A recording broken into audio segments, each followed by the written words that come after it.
What is good, everybody? We are going to combine volumes 27 with 28 today because I don't have a lot of post-it notes in 27. I'm gonna be honest with you, it wasn't my favorite volume, but I did put in some highlights in there of my favorite things that I liked. So yes, we got really into the fight with Satori of the Forest. This was the ball challenge whenever they were trying to face the kami. And let me tell you, he was not one of my favorite characters. I didn't really like him, wasn't really that much interested in him. I could just hear his voice. And he reminds me of the combination of the boy from the Magic School Bus who always says, I want to go home. And with, you know what? I can't remember what other character he reminds me of, but he's just not one of my favorite characters. He's just like, it's okay. We don't really have to get into as to why he's not one of my favorite characters. But anyway, as I was saying, so in this volumes 27, we also got to meet Shenandoah warrior Viper, which I thought the way they depicted him and his community was really cool with all of their like tribal Aztec tattoos, the way they're dressed, their facial features were nice. You know, there's like a lot of tents going on, very Aztec-y and Indian-y. So I like that. I just like how he contributes like a lot of different cultures into One Piece and in different ways, like the way it inspires him, the way it touches him, you know. And then another part that I thought was kind of interesting was in Question Corner. So there's this question where it says, before Party Buggy always says, Yarai deka, which means, let's live it up.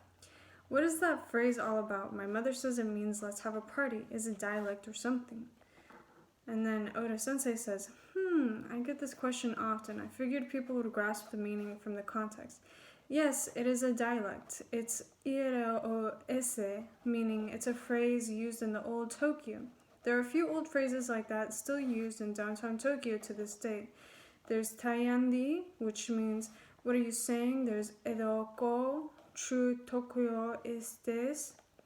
Are impatient, so the phrase yaradika is short for yaranai de irareruka. I asked my friends from the area, so I also know it's right. I've been waiting to introduce Eroko Pirate Crew. It could be funny someday. So I think it's kind of cool how we learn like about different dialects, and I'm not even sure if I'm pronouncing it correct. There's a lot of things I don't pronounce correctly, but I don't think there's anything wrong with that, to be honest, because, I mean, what's the big deal? So another question corner that I also thought was interesting. The question says, good morning. In volume 25, chapter 235, page 174, I accidentally read the word Roman adventure as Maron. Chestnut. I'm sure many other readers saw this as well. Cricket's head is shaped like a chestnut after all. Would you consider changing it to Maron? And then Oda Sensei says, no, what are you saying, Cripes? You understand the theme of Jaya arc, don't you? It's all about the man's adventure. Jeez, he's cool, that man. How can you even think of Maron? It's totally different. Plus, in the arc, not one mention was made of Maron or Chestnut. Let's make that clear. The Jaya arc is about a man's adventure. Another question that I thought was interesting says, hello, Oda Sensei. I was reading a book on mythology at the library recently, and I saw a Chinese monkey monster named Shaoju.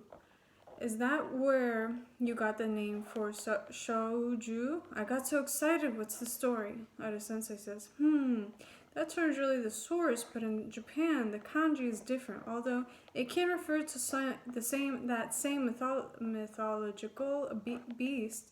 More commonly, soju refers to orangutan. So that's why I use the name. That's also how I got the name Masira. In Japan, monkeys were once called Masira. So I used that for the name as well. So I thought that was pretty cool. I would have never known that unless if they put that kind of stuff in the question corner. So those are the kinds of things I enjoy, which is the only reason why I don't read the stories on Shonen Jump, the app, because I think that app is really cool, but it doesn't include the question corners, and I love reading those kinds of details, facts, and sometimes they're really funny, sometimes they're stupid, but sometimes they're really funny. And, you know, there's a lot of great poster pictures too, which I don't go out of my way to scan, and they also have coloring pages, which I also don't color because these are my books, but I still enjoy seeing them. So another part I highlighted was this part where Viper and Luffy meet. And I think I probably highlighted it because I thought this part was funny. Anyway, so I'm just going to read it to you. It says, "We'll erase you along with Inoru." And then Luffy says, "No, stop! Don't say another word! Is that a threat? Bring it on, Baldy!" Wait, so the gorillas and the kami aren't on the same side. Of course, that assumes you're even strong enough to get off this island. Whoosh, whoosh. Just who are those guys? Whoever they aren't friendly with that Kami Inura guy. And they sure don't seem friendly to us. I told you this place would be nothing but trouble. Let's keep moving. I think what I really liked was his instrument. It was his gun. Because it looks like almost like a saxophone, but it's a gun. So I think that's why I highlighted this part. Not so much because that portion was funny or anything, because it wasn't really that funny. Oh, another question corner. This part was hilarious because to me, I'm just like, Oda Sensei is just such a, what's it called? A pervert. Okay. Anyway, so this part is a question corner, and the question says, "Hello, I'm a great fan of Nami." And there's a question. The bracelet, oh, no. This isn't a pervert part. It was in this one. I recently read it, but it was, okay. Anyway, let me keep on reading. "Hello, I'm a great fan of Nami. Here's a question. The bracelet that Nami is wearing in volumes 23 must be very valuable since she wears it even when she's bathing. I checked through the whole volume and she's had it on since she left Cocoa Village. And before that, it looks like Nohiko was wearing it. Did Nohiko give it to Nami when she left Cocoa Village? Surely there's a tearful tale of sister love here.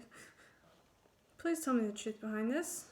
And Oda Sensei says, "Yes, the bracelet on the morning of their parting, volume 2, it was no longer on Nihiko's wrist, and on her shoulder are the tattoos that represent her foster parents, tangerines for Bella Marie and the pinwheel for Genzo. On the left wrist is the bracelet from her big sister. Although they aren't related by blood, Nami's family is always close, even across the great blue sea." Details. I love that. And then, yeah. That's all I gotta say about that question corner. Another one I highlighted was this one, the cooking scene. I just highlighted it because I liked the drawings of the cooking scene. There was no other reason.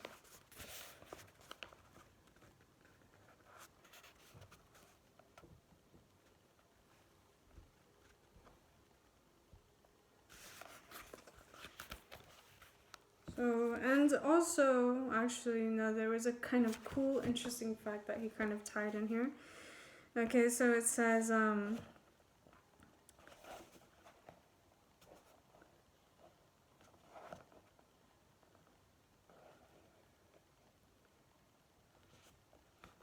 it was kind of funny and stupid. But anyway, the part that I thought was interesting was Chopper Tony, where he says, "I'm taking half of the aloe and garlic. I can make burn ointment and disinfectant with them to treat our friend the Sky Knight."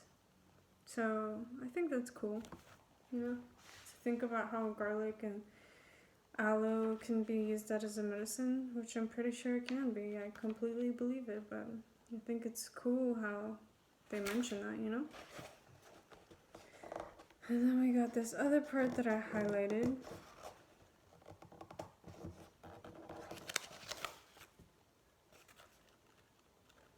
Where he says, the heat from the hot rocks cooks the stew. When you cook this way, the ingredients keep more of the nutrients. I thought that little fact was also interesting and very detailed of them, you know? I really enjoyed that.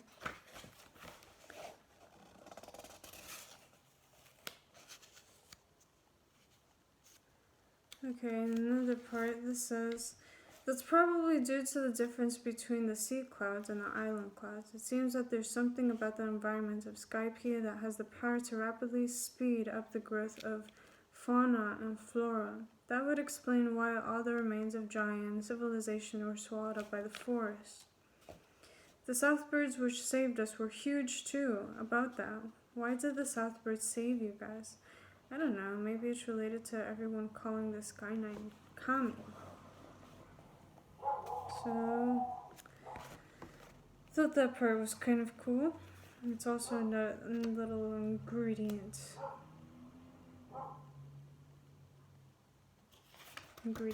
detail to the story. And I loved this drawing. This was the drawing of the map. So it's a skull of the island, and here's the Jaya civilization. And that's why it explains that whenever they were looking through Nolan the Liars, which was someone who we talked about in a previous volume, that's why he said the Jaya civilization was in the eye of the skull, and it says that here. See, this is the shape of Jaya, 400 years ago. Wow, it looks just like a skull. So, Nolan was talking about the shape of the entire island. But there's only half of the island left, so it's no wonder the mystery couldn't be solved. I thought that was cool, you know?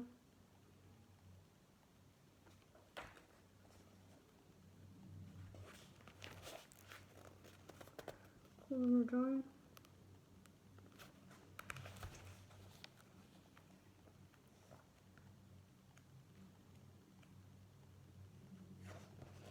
And we meet the Kami of Inaru.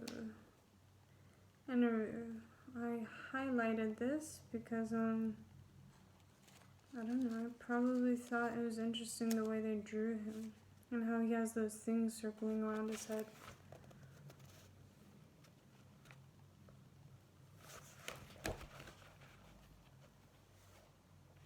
That was the main reason. No other crazy reason.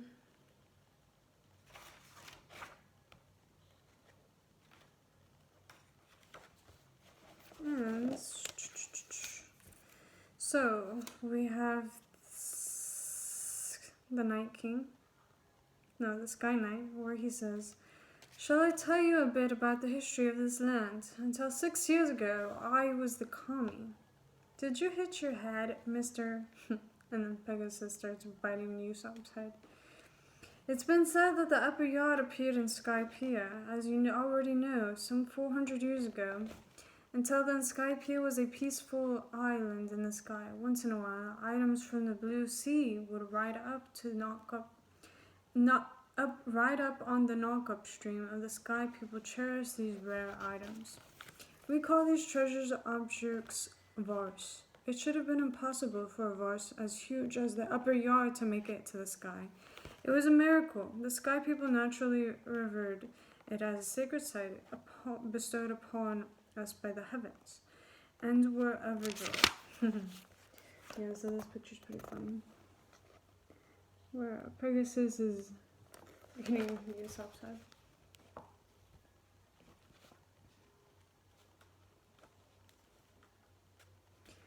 And I thought this part was also cool when he says this.